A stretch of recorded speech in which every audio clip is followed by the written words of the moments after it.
Friends, Ganesha ಹಬ್ಬದ ಆರ್ಥಿಕ ಶುಭಾಶಯಗಳು ನಿಮಗೆಲ್ಲರಿಗೂ. ಗಣಪತಿ ನಿಮಗೆ ಏನು ಆಯುಷ್ಯ, ಆರೋಗ್ಯ, ಐಶ್ವರ್ಯ ಎಲ್ಲ ಕೊಟ್ಟು ಕಾಪಾಡಲಿ ಅಂತ ನಾನು ಕೇಳ್ಕೊಡ್ತೀನಿ. ನಂದು ಈಗ ತಾನೇ ಪೂಜೆ ಆಯಿತು. ಅಂದರೆ ನಾನು ಸಂಜೆ ಮೇಲೆ ನಾನು ಪೂಜೆ ಮಾಡ್ತಾಯಿದ್ದೀನಿ. ಬೆಳಿಗ್ಗೆ ಪೂಜೆ ಮಾಡಲಿಕ್ಕೆ ಆಗಲಿಲ್ಲ. ಏಕೆಂದರೆ ನಮ್ಮ ಬೀದಿಲಿ ಸಹ ಗಣಪತಿ ಕುಂಡಿಸ್ಬೇಕಾಗಿತ್ತು, ಯಾರೂ ಕುಂಡಿಸ್ತಿಲ್ಲ. ನಮ್ಮ ಬೀದಿಯಲ್ಲಿ ಒಬ್ಬರು ತೀರೋಗಿದ್ದರು, ಅದರಿಂದಾಗಿ ಗಣಪತಿ ಕುಂಡಿಸಿಲ್ಲ. ಈಗ ಒಂದು 4 ಗಂಟೆ ಮೇಲೆ ಎಲ್ಲ ರೆಡಿ ಮಾಡಿಕೊಂಡು ಈಗ ಒಂದೊಂದು ಬೀದಿಯಲ್ಲಿ ಗಣಪತಿನ ಕುಂಡಿಸ್ತಿದ್ದಾರೆ. ಇಲ್ಲಿ ಟೋಟಲಾಗಿ ಒಂದು 7ರಿಂದ 8 ಗಣಪತಿ ಕುಂಡಿಸ್ಬೋದೇನೋ, ಒಂದೊಂದು ಏರಿಯಾದಲ್ಲಿ ಒಂದೊಂದು ಗಣಪತಿಯಾಗಿ. ನಮ್ಮ ಮನೆಯವರು, ನಮ್ಮ ಪಾಪುವ ನಮ್ಮ ಮೇಲ್ಗಡೆ ಗಣಪತಿ ಕುಂಡಿಸ್ತಾ ಇದ್ದಾರೆ, ಅಲ್ಲಿಗೆ ಹೋಗಿದ್ದಾರೆ.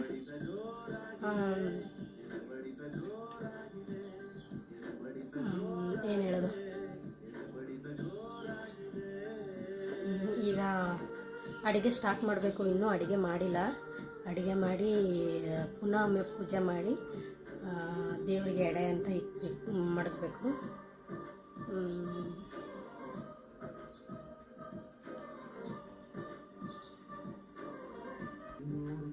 ಇವತ್ತು ಏನಾಯ್ತು ಗೊತ್ತಾ,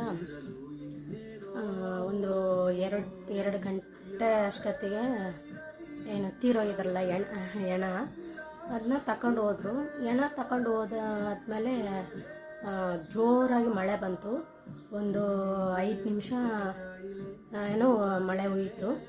ಆವಾಗ ಇಲ್ಲಿ ಅಕ್ಕಪಕ್ಕದವರೆಲ್ಲ ಹೇಳ್ತಾಯಿದ್ರು, ನೋಡಿ ಗೌರಮ್ಮ ಗಣಪತಿ ಹಬ್ಬ ಬಂದಿದ್ದಾನಲ್ಲ, ಅದಕ್ಕೆ ಅವ್ರನ್ನ ಕುಂಡಿಸ್ಬೇಕಲ್ಲ, ಅದಕ್ಕೆ ಗಂಗಮ್ಮ ಬಂದು ಶುದ್ಧ ಮಾಡಿಬಿಟ್ಟು ಹೋದ್ಲು. ನಮ್ಮ ಮನಸ್ಸಿಗೆ ಎಷ್ಟು ಏನು ತೃಪ್ತಿ ಆಯಿತು ಅಂತ ಹೇಳ್ತಿದ್ರು. ನಿಜ ಅಲ್ವಾ? ನನಗೂ ಸಹ ಆವಾಗ ಅಂತ ತುಂಬ ಖುಷಿ ಆಯಿತು. ನೋಡು, ದೇವರಲ್ಲಿ ಎಷ್ಟೊಂದು ಏನಂತಾರೆ ಫ್ರೆಂಡ್ಸ್, ನಾನು ಯಾವ ಥರ ಪೂಜೆ ಮಾಡಿದ್ದೀನಿ ಅಂತ ನಿಮಗೆ ತೋರಿಸ್ತೀನಿ.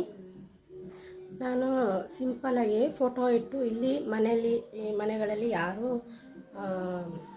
ಏನು ಗಣಪತಿ ಇಟ್ಟು ಪೂಜೆ ಮಾಡಲ್ಲ. ಏನಿದ್ರು ಒಂದೊಂದು ಏರಿಯಾದಲ್ಲಿ ಇಟ್ಟು ದೊಡ್ಡ ಗಣಪತಿ ತಂದು ಪೂಜೆ ಮಾಡ್ತಾರೆ ಅಷ್ಟೇ. ನನಗೆ ಈ ಪೂಜೆ ಅಂದರೆ ತುಂಬಾ ಇಷ್ಟ. ಪೂಜೆ ಮಾಡೋದಾಗಲಿ, ದೇವಸ್ಥಾನಕ್ಕೆ ಹೋಗೋದಾಗಲಿ, ದೇವ್ರನ್ನ ಬೇಡೋದಾಗಲಿ ನನಗೆ ತುಂಬಾ ಇಷ್ಟ. ಅದರಿಂದಾಗಿ ಅಂದರೆ ನಾನು ಎಲ್ಲ ಹಬ್ಬಗಳಲ್ಲಿ ಗಣೇಶ ಹಬ್ಬ ಅಂದಾಗ ತುಂಬಾ ಮನಸ್ಸಿಗೆ ಇಷ್ಟಪಟ್ಟು ಪೂಜೆ ಮಾಡ್ತೀನಿ. ಯಾಕಂದರೆ ಅವರು ತಾಯಿ ಮಗ ನಮಗೋಸ್ಕರ, ನಮಗೆ ಒಳ್ಳೇದಾಗೋಕ್ಕೋಸ್ಕರ ಅವರು ಭೂಮಿಗೆ ಬರ್ತಾರೆ ಅಲ್ವಾ. ಅದು ಏನು ನೆನೆಸ್ಕೊಂಡ್ರೆ ಅದ್ರದ್ದು ಸ್ಟೋರಿಗಳು ಕೇಳೋದ್ರೇ ಎಷ್ಟು ಮನಸ್ಸಿಗೆ ಒಂಥರ ನೆಮ್ಮದಿ ಆಗುತ್ತೆ, ಖುಷಿ ಆಗುತ್ತಲ್ವ. ಆ ಥರ ನನಗೂ ಅಷ್ಟೇ. ನಾನು ಇಷ್ಟಪಟ್ಟು ಗೌರಿ ಹಬ್ಬನ ಮಾಡ್ತೀನಿ. ಗೌರಿ ಹಬ್ಬ ಅಂದರೆ ಗಣೇಶ ಹಬ್ಬ ಮಾಡ್ತೀನಿ. ಈಗ ನಾನು ಯಾವ ಥರ ಮಾಡಿದ್ದೀನಿ ಅಂತ ತೋರಿಸ್ತೀನಿ ನಿಮ್ಗೆ. ನೋಡಿ,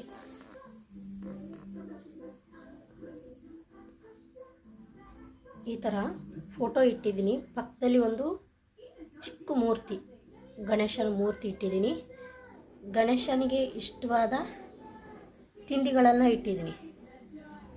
ಕಡಲೆಕಾಳು ಉಸ್ಲಿ ಆಗಿರ್ಬೋದು, ಆಮೇಲೆ ಕಡಲೆ ಹಸಿಟ್ಟಿದ್ದು, ಆಮೇಲೆ ರವೆ ಉಂಡೆ, ಚಕ್ಲಿ, ಮೋದಕ, ಸಿಹಿ ಕಡುಬು.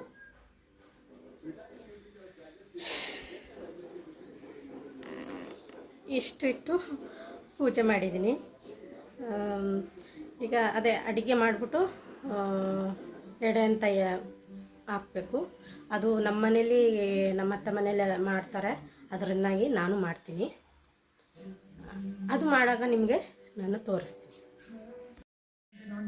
ಫ್ರೆಂಡ್ಸ್, ಆಲ್ಮೋಸ್ಟ್ ಎಲ್ಲ ಆಯಿತು. ಅಡುಗೆ ಎಲ್ಲ ಮಾಡಿ ಎಡೆ ಎಲ್ಲ ಹಾಕಿ ಸ್ವಲ್ಪ ಹೊತ್ತು ಬಿಟ್ಟು ವಿಡಿಯೋ ಮಾಡ್ತಾಯಿದ್ದೀನಿ. ನಾನು ಏನೇನು ಅಡುಗೆ ಮಾಡಿದ್ದೀನಿ ಅಂತ ತೋರಿಸ್ತೀನಿ ನಿಮಗೆ. ನೋಡಿ, ಅನ್ನ,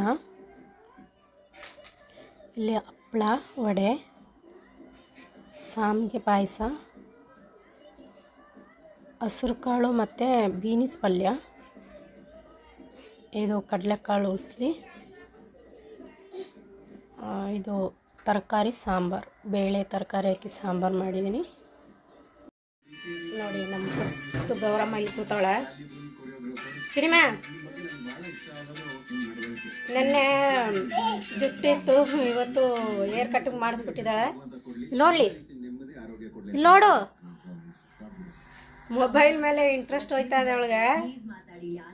ಅವರಪ್ಪ ಮೊಬೈಲ್ ಕೊಟ್ಟು ರೂಢಿ ಮಾಡಿಬಿಟ್ಟಿದ್ದಾರೆ. ಹಾಯ್ ಮಾಡು. ಹಾಯ್ ಅಂತ ಇಷ್ಟ ಆಗಿದೆ. ನಿಮ್ಗೆಲ್ಲರಿಗೂ ಇಷ್ಟ ಆಗಿದ್ರೆ ಲೈಕ್ ಮಾಡಿ. ಯಾರು ಸಬ್ಸ್ಕ್ರೈಬ್ ಮಾಡೋದೇ ವಿಡಿಯೋ ನೋಡ್ತೀರಿ, ಪ್ಲೀಸ್ ಸಬ್ಸ್ಕ್ರೈಬ್ ಮಾಡ್ಕೊಳ್ಳಿ, ಲೈಕ್ ಮಾಡಿ, ಆಮೇಲೆ ಶೇರ್ ಮಾಡಿ. ಓಕೆ ಫ್ರೆಂಡ್ಸ್, ಇವತ್ತಿನ ವಿಡಿಯೋ ಇಷ್ಟೇ. ಇವತ್ತು ಇಲ್ಲಿಗೆ ಎಂಡ್ ಮಾಡ್ತೀನಿ. ಈ ವಿಡಿಯೋ ನಾಳೆ ಬೆಳಿಗ್ಗೆ ಬರುತ್ತೆ. ಎಲ್ಲರೂ ನೋಡಿ. Thank you.